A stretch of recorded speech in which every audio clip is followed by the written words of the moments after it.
it, and all these issues come up with these people in the State Board of Education. Where were they? Where are all these people at? And all our legislatures get in committees and they talk about things and they don't have a clue, and then these rules are passed, and then you come back and you're trying to play catch up to fix it. The problem with it is we've got people down there that do not pay attention in the first place to take care of it, and are up on it. And as far as impeaching this guy, which I don't know the man, but this issue was here when he was being elected, and the people elected him anyway.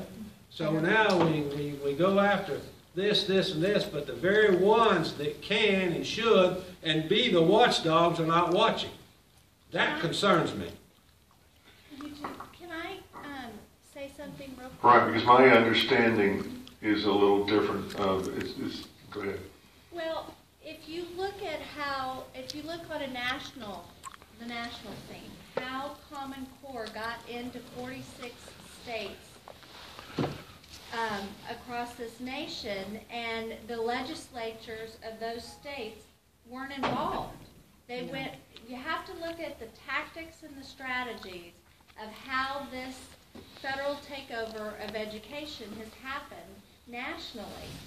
And you look at C-Scope and how it was put into place, where our education service centers formed a nonprofit organization, and the education service centers became the board of that nonprofit and started selling this to the school districts because they've got relationships with those superintendents.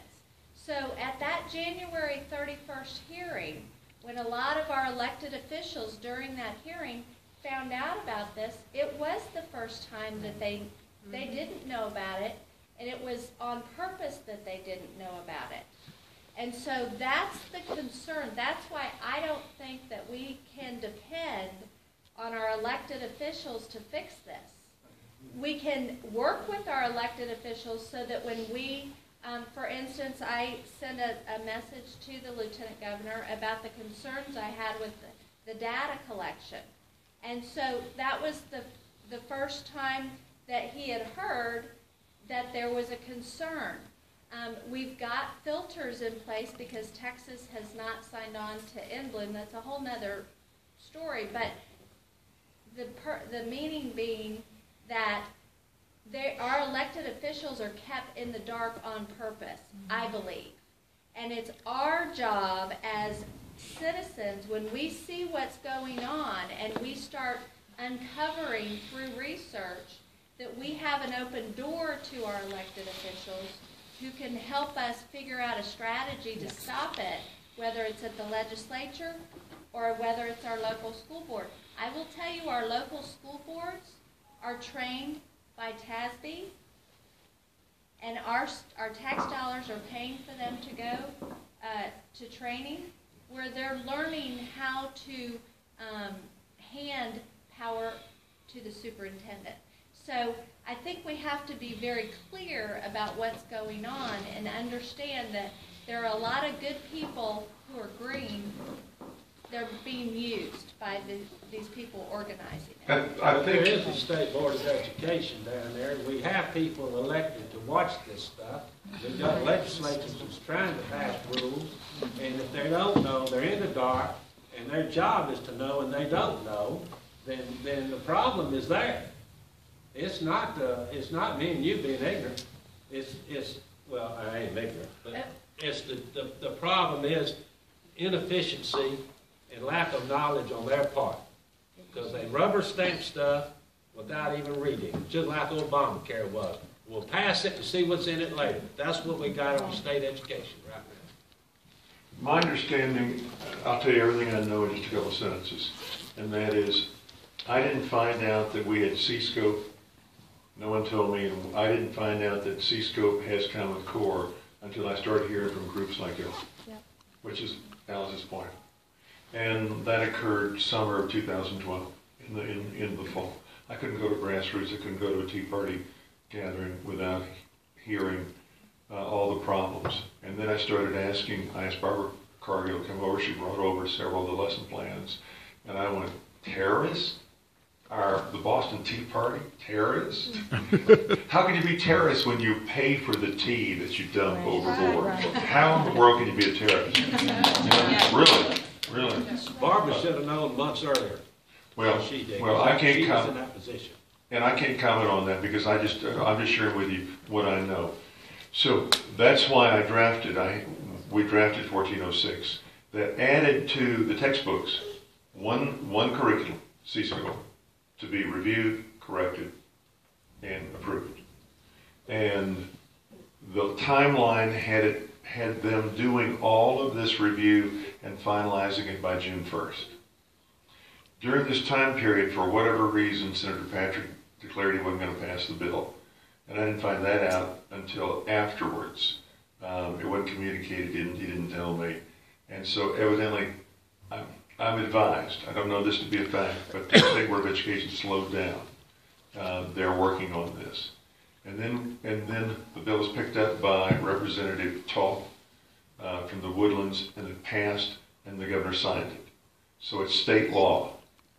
Now, the problem then occurred on June 17th when, with no communication with me, went to the education service centers and negotiated for them to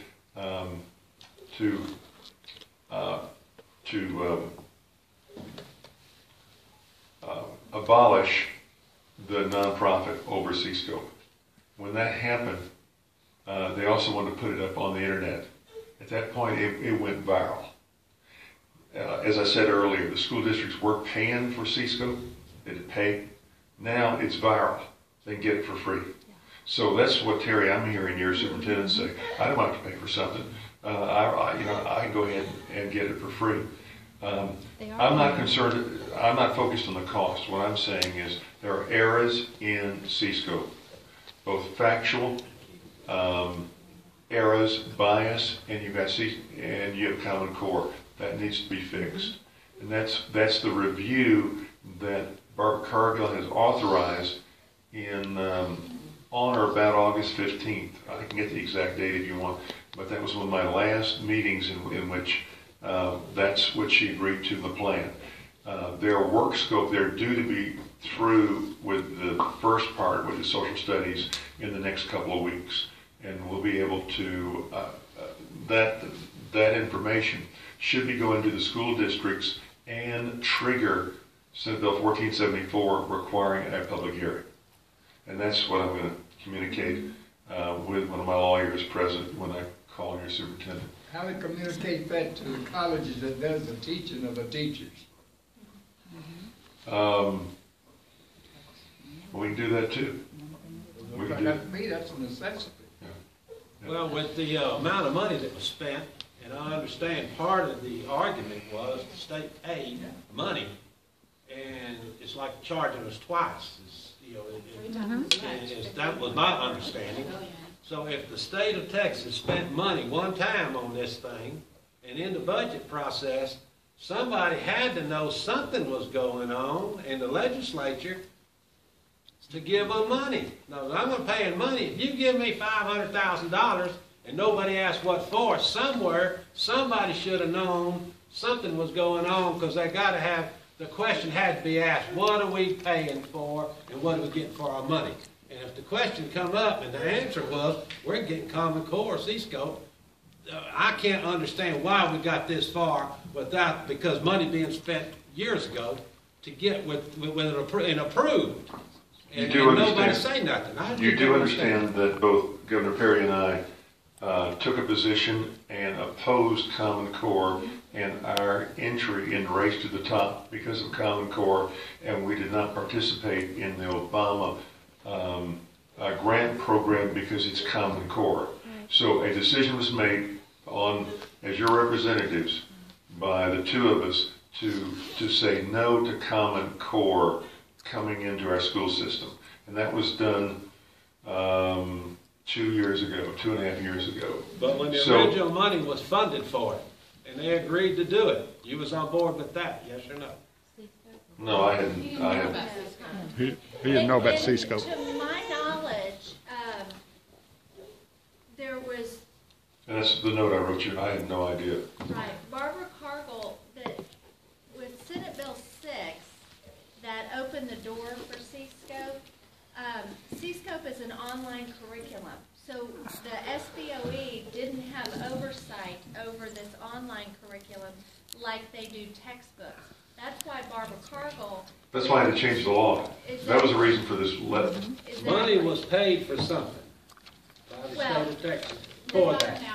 You can't get out of that. That's undeniable.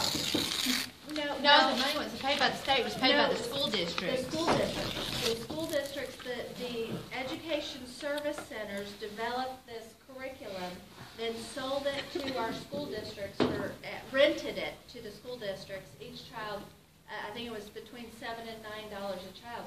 Without telling the State Board of Education or TEA. I understood the state had some money involved in that. No. The audit coming directly from our state. That's how they got around the legislature. They bypassed And I it. stand to be corrected. The school districts have two sources, have two pots of money. One, local school property taxes. Two, the money that we send per student on our fees. So they get two pots of money. And I'm not advised on which pot of money they use, but and this is why this audit will be so important. There's a state audit happening on the education service centers on this C-Scope or whatever they call it now. Well, I blame the governor, lieutenant governor, up until tonight. Well, good, because up until this evening? Just right now, you're off the hook. they went around it. Mission And that's what, But that's what happened in the other 45 states in the District of Columbia. Well, that's how they promoted the That's why you're national hearing governors. so much now about these states in Florida and in New York and all over the place. Large people are standing up and going in and saying, we did not sign on for this. Right. It was presented in the stimulus package Right. as the Common Core, as common standards. Nothing was ever defined, and everybody strapped for money. Here, let's do this race to the top so you get some money. I was misunderstood. I misunderstood. That about it. National Governors Association, that's a nonprofit in D.C. That has nothing to It's do not- with. yeah. I thought there was state money. No. Yeah. I thought that's why I was so adamant about never knowing about it. So I stand to be corrected. Stick with us. We'll get you Sure. on track. I told everybody different. We actually try extremely hard to push down decisions to the local. And that's why historically, no lesson plans, no curriculum has ever been approved by the State Board of Education. It's a matter, just like you were talking about a moment ago, that it's up to the individual school board. Y'all elect them, you can control them, theoretically, hopefully. We can impeach them. That's right. But Can't control them. That's pretty well given. But I get blamed all the time Okay. for the state not doing, that the state's doing too much. And then if something's going wrong in an individual, the other day, a group of business people, they should know better, started to get on me because there was a pool of, 50, 60 administrators sitting around in one school district and they didn't have anything to do. And what was I going to do about it? And I said, sir, if you really want the state to run your school districts, I don't think it's a good idea. I don't think that's what you mean. This is a matter for the local school boards. I'd just like to summarize my understanding of that double funding. To me, it sounds like the ESCs are getting their funding from the state to do what their communication with the school districts. Okay. But they went out and did this private little C-scope thing and then started charging for that to the ISDs. So that was the double funding where they're getting money both from the state and from the schools. And that's what the audit's going to And uncover. that's why I thought the money from the state was incorporated in. Not in doing the C-scope thing, because they didn't. That's why I thought they was involved in it. It was flabbergasted when there was so much ignorance on it when people were asking. Well, let me just double check. I've got two two things on my to-do list, and I may need more. One, I'm going to get the information from Terry and you. We wrote it down for you. Okay, group, fine. And I'm going to call your superintendent. Two, I'm going Can to... you put that on a conference call to me and Terry? So Sure. Two, I'm going to call John Keel to find out where we are with our audit. And so, but we're taking notes. So there's a third and fourth, that's fine.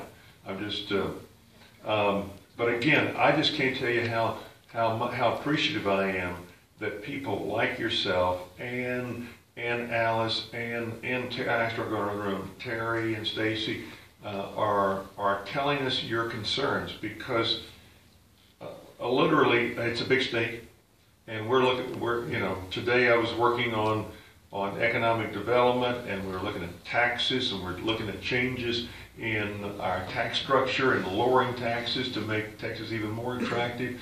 And so, quite frankly, we need to hear from you all what's going on so we can... Yes, sir. One last thing, just like what Ted Cruz said. He's got to hear from us. The only thing that's going to change is us making the change. So we have to communicate with you. Yes, we have to communicate with all our legislators and let them know. Exactly. I mean, we've been just comatose for too long. Yes, exactly. Yes. Does anyone have any questions about the lieutenant governor's race? I have a question, and we've been talking about schools and everything, but there's so much going on, and where we see the federal government is trying to come in and infiltrate our school system and change the fundamental way our children think. We see it with the health care, how they're doing things like that, and then the Department of Homeland Security now has these data fusion centers that they have set up across the United States. And there are 6 in Texas, more than any other state, where they use social media and they profile citizens to see who, and if they say it's for terrorist activity, but they're looking at citizens who, because, things get leaked, as they do so often now, thank goodness. And we see that they're talking about, people that are considered patriots, Tea Party, upholding the Constitution and everything. And so we're being bombarded on all fronts. The people, the Texans who are true patriots, and we love this country and want to protect it. So as the Lieutenant Governor, not just with education, but with, healthcare, national security, all these things that we're being choked with by the federal government. How can you help us?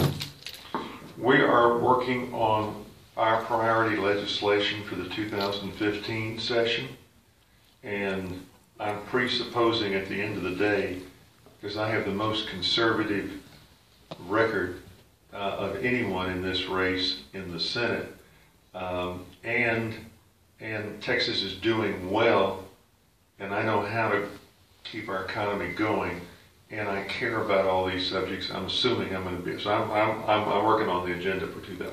We're Ryan Hecker and Fisher Reynolds and others. We're working on privacy issues, privacy legislation to address just this. In fact, it's so new I haven't had a chance to talk with Alice about it.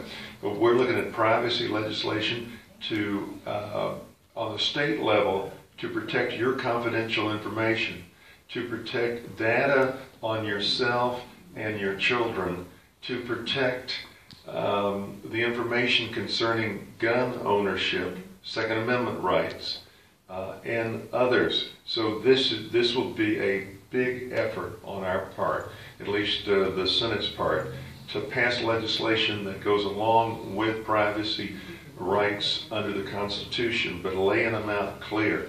I want us to be the marker for freedom and protecting your liberties in the country right here in Texas.